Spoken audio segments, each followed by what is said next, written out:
Voters are headed to the polls today in the states of Alaska and Wyoming. For more on what to expect, here is ABC News Political Director Rick Klein with Rick's Picks.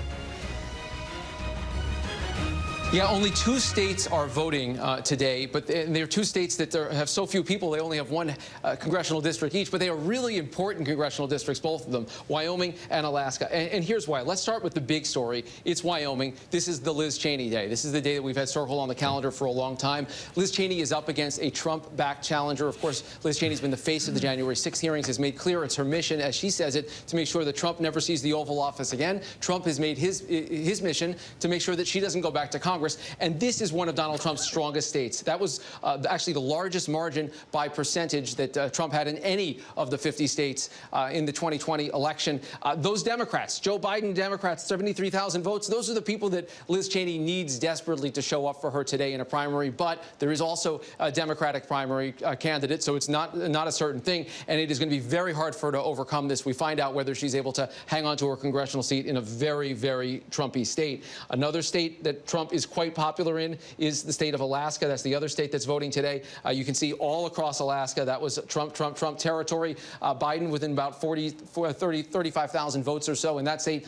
2 big races to watch there. One of them is actually a special election to fill the House seat that was previously occupied by the late Don Young. Sarah Palin is the leading candidate in that race. She's one of 3 candidates that are on the ballot, and she is the one that has the Trump endorsement. A lot of history there in Alaska as the former vice presidential nominee and the former governor. We'll see if she hangs on, because the other people she's running against, another well-known Republican who's actually part of a long political dynasty, and a Democratic candidate. We'll see if this test of Trump's influence comes through there. And also there's a Senate race.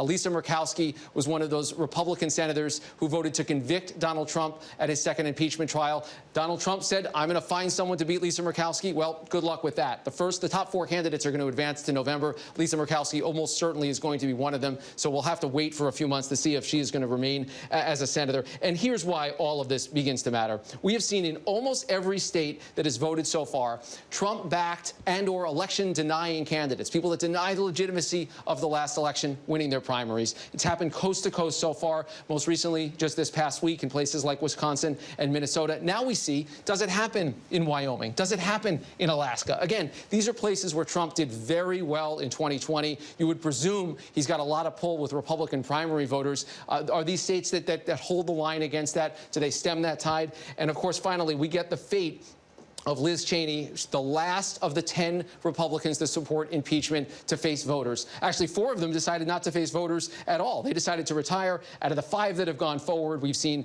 only 2 of them advance to the fall election. 3 have already lost their primaries, and this is by far the biggest name out there. Congresswoman Cheney, part of a famous political family. Her dad has been out there campaigning for her and doing ads for her. She has made the case that this is not just about Wyoming, but about the fate of the country. Her mission, as she puts it, to try to stop Donald Trump from becoming president again. This is where it begins. If she loses her seat today, I'll tell you, there aren't a lot of people that think that's the last time you're going to see Liz Cheney's name on a ballot. She's almost certain to run for another office at some point, maybe even president in 2024. All right, Rick Klein, thank you for that. Hi, everyone. George Stephanopoulos here. Thanks for checking out the ABC News YouTube channel. If you'd like to get more videos, show highlights, and watch live event coverage, click on the right over here to subscribe to our channel. And don't forget to download the ABC News app for breaking news alerts. Thanks for watching.